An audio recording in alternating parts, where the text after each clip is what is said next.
Hello guys, welcome back to the channel. Nodes of the moon, everyone wants to study them and we love to hear about their nature. Whenever I posted anything which was including the nodes on Instagram, it always was getting a lot of attention. And the nodes are mathematical points related to movement of the moon. Rahu is the north node and the Ketu is the southern node. They are used in Western astrology, but very extensively used in Jyotisha, which is the Vedic astrology. And as archetype and patron, the Rahu is the master of illusion and deception. It's showing the Maya or illusion. In the 11th house, the Aquarius is his home, and we know that Virgo and Aquarius are both signs which are ruled by the Rahu. And Rahu is also master of desires. It wants us to be more and more enmeshed in this material world, and these desires are never bringing the satisfaction, and we need to look for more and more objects of the senses. And Ketu, on the other hand, is quite on the other periphery. He wants to cut off all desires. He wants to go to minimalism, and he wants to be alone, meditating, and focus on inner satisfaction, which is ruled by Jupiter. We know that Jupiter is ruling the Jnana and Sukha, which is the knowledge and inner happiness. And we know that these are the nodes of the moon. So the moon will be in the center.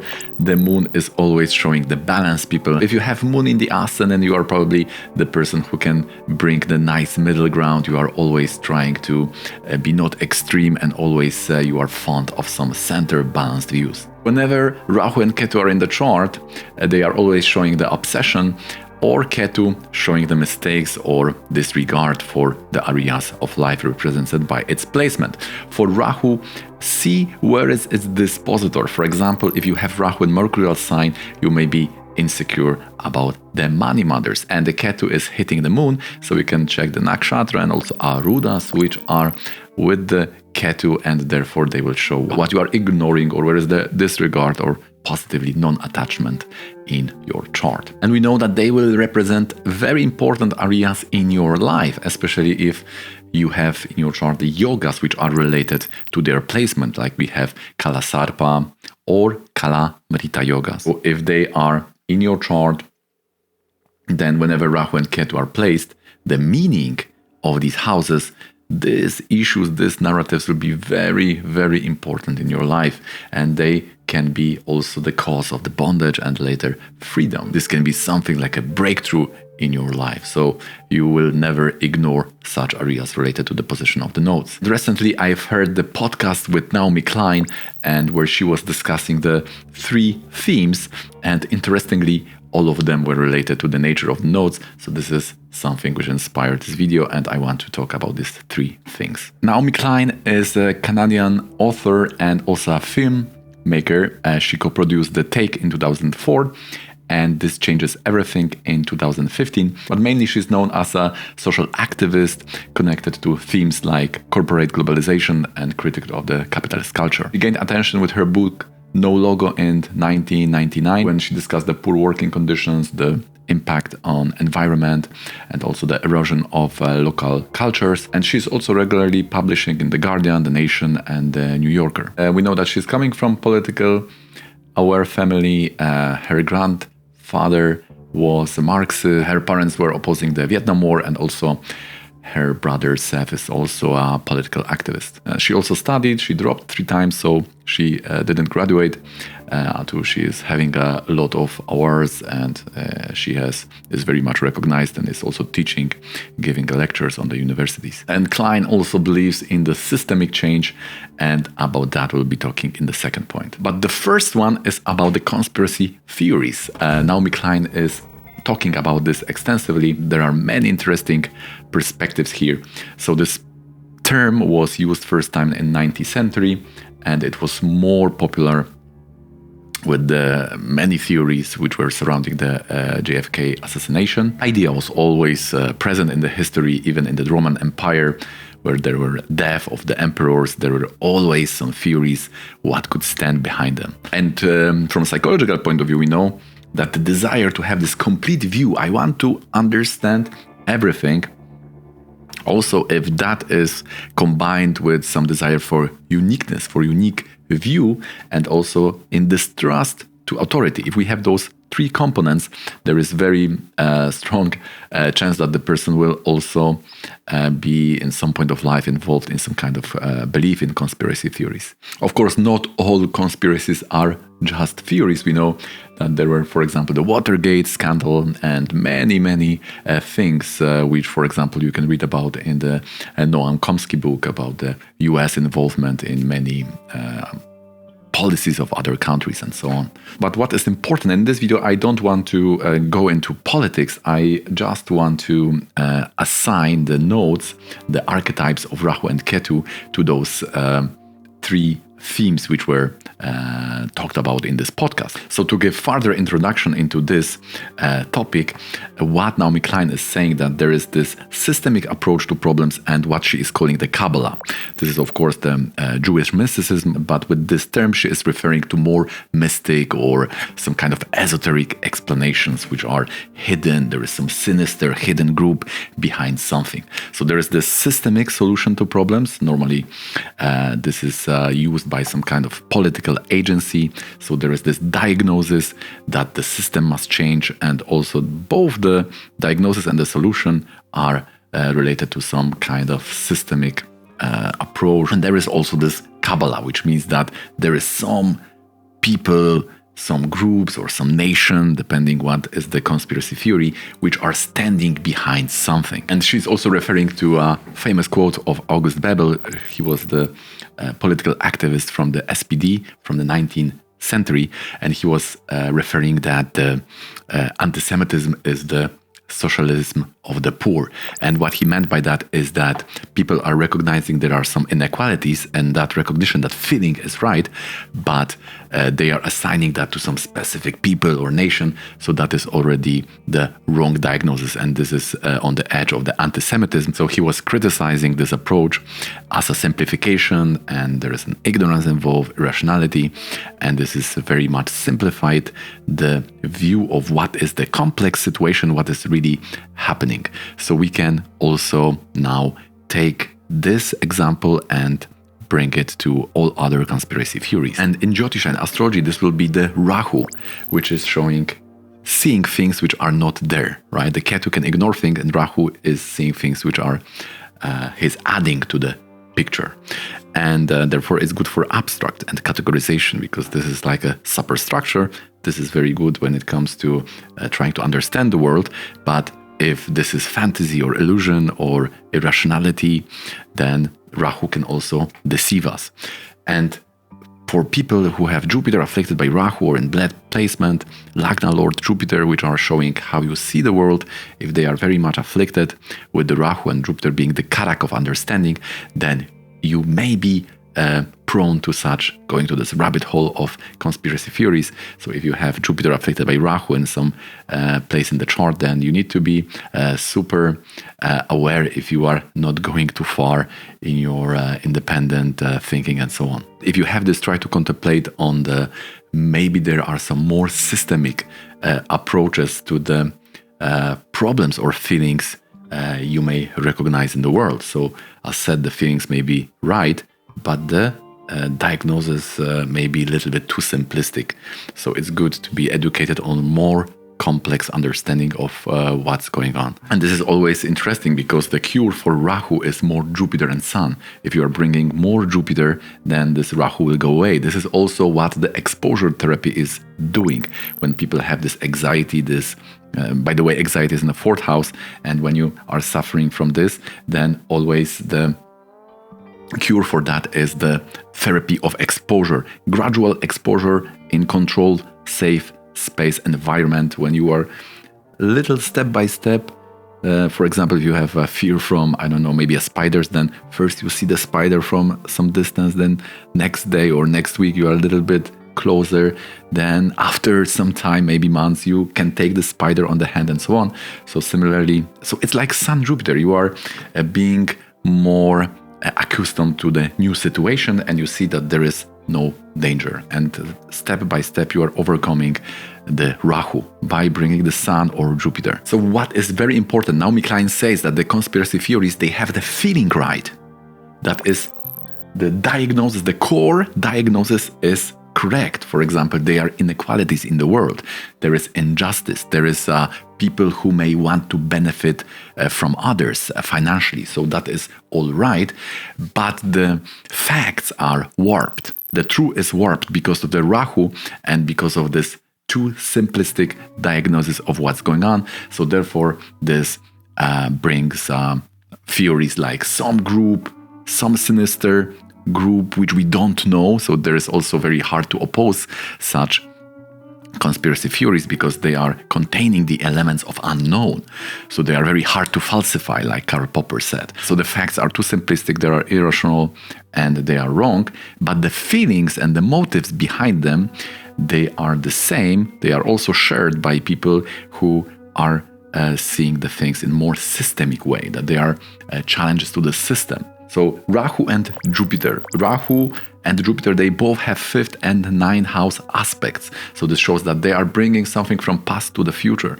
Rahu is bringing the curses, the Jupiter is bringing the blessing. But 5th and 9th are also related to knowledge. We know that they are 4 demand grahas, planets which are giving us knowledge: Sun, Jupiter, Rahu and Ketu. So both Rahu and Jupiter are bringing the knowledge. But Rahu without Jupiter is deceiver, is bringing the confusion, and Rahu with a nice Jupiter is showing the research. So it is important that Jupiter and Sun are strong in the chart, and therefore this may reflect this seeing the world in more complex and therefore also more complete. Also, we know that Rahu, because it comes from the moon, may be also loaded with a lot of emotions, because we know Rahu is extreme of Ketu, and Ketu is causing the eclipse of the moon. Ketu is having no head, so also no desires, no mind, no emotions. And Rahu, being opposite of that, is having all these obsessions, all these desires. And we know that they are all in the moon, and moon is emotions also. So Rahu can be also very emotional. So therefore also this is referring to that division, that the feelings are right, but the facts are wrong. This may be therefore very much attributed to this Rahu archetype. In this context, Slavoj Žižek said that anxiety is only through emotion. And many people disagree to that. I have seen in the comments many people were saying that in fact the opposite is true, and I don't know the context in which that was said by Slavoj Žižek, but I would also oppose this. I would say that the anxiety is the bigger deceiver, right? We know that anxiety is the 4th house. Rahu in the 4th may cause some distrust, and also this catastrophizing things are also controlled by Rahu.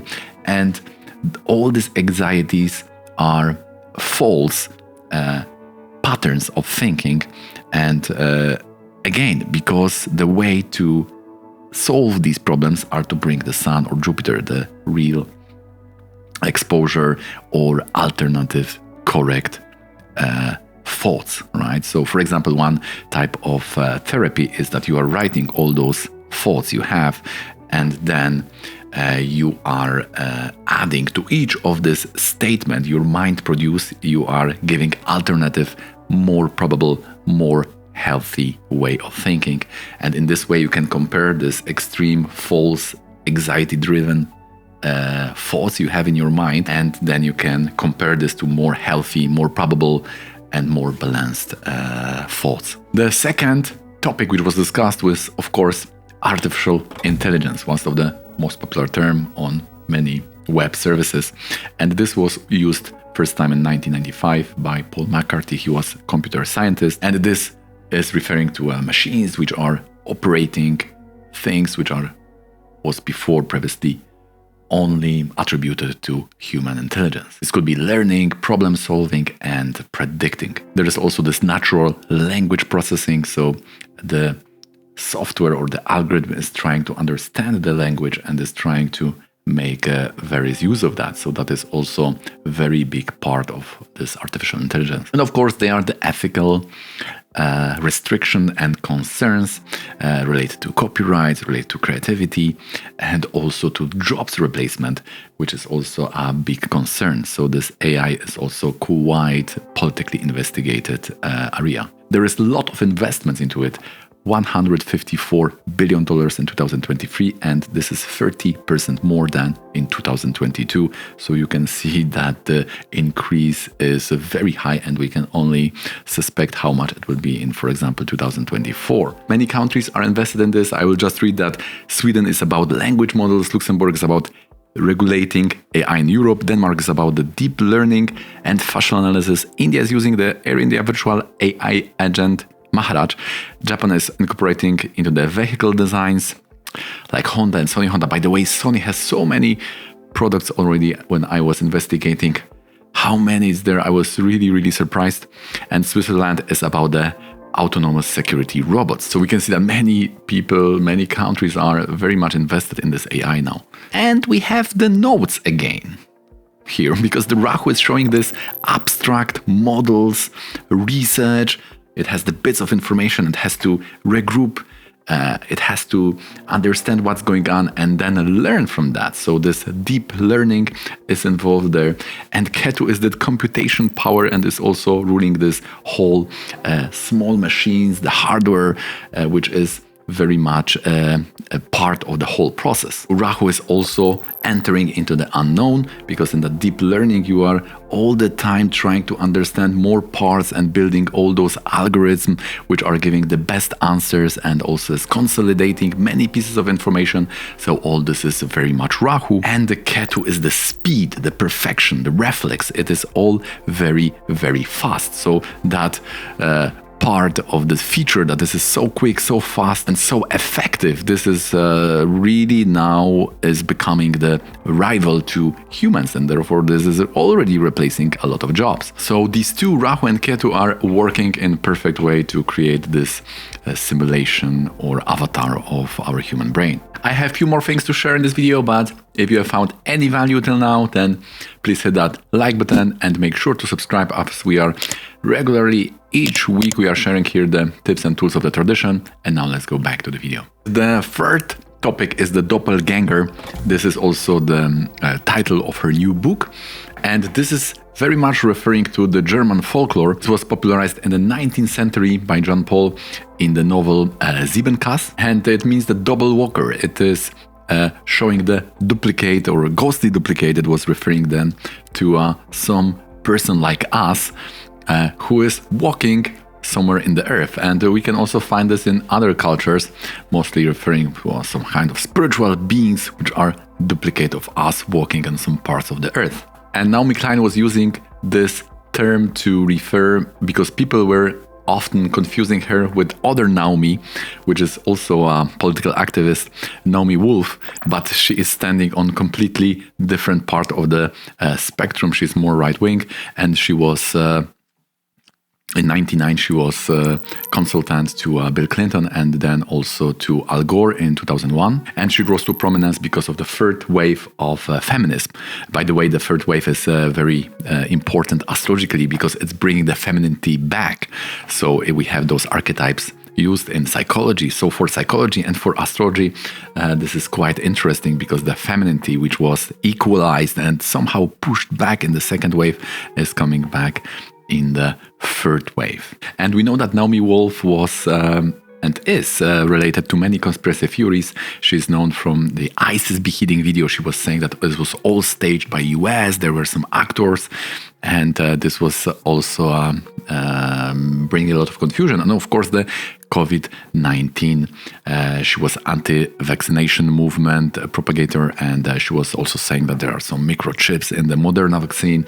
She was saying that the Bill Gates is going to Africa and is creating some kind of genetically modified mosquitoes and many such things, which others were seen as a wide eyes conspiracy theories. This term Doppelganger, which Naomi Klein is using, was also, according to what I understood from this podcast, is also referring to some alternative bubbles of information and even creating those alternative scenes, the labels, the production, the think tanks, and if one person is cancelled, then he is then going to this alternative world, like we could say the information bubble, and then he can be still active. So this can be good and bad.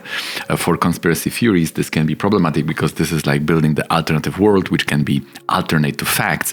But we know also that many people who are independently investigating some topics, like many also leftist writers, were cancelled, and if there is some alternative labels, the books, production, the radios and so on, then they can still exist in this alternate, we could say, place. So they are not totally invisible, they are not totally destroyed, but they have still some kind of landing there. So this doppelganger is also related to such alternative realities of information. We know that the moon is always binary, right? All those concepts like Vishesha, Bhavat, Bhavan and Aruda, which are in their essence, they are inherent functionality of this binary mechanism. They are all incorporated, they are all grouped, they are all belonging to that moon Karaka, because everything binary, even the number of moon is 2.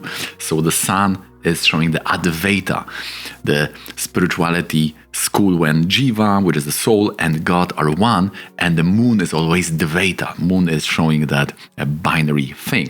So nodes are also having this binary. They are having the Rahu on one side and Ketu on the other. There are these peripheries, and this also can show this doppelganger philosophy or the idea behind this, and especially because they are always in the 1-7. So 1 and 7 are opposition. There is the 7th house, there is a war, right?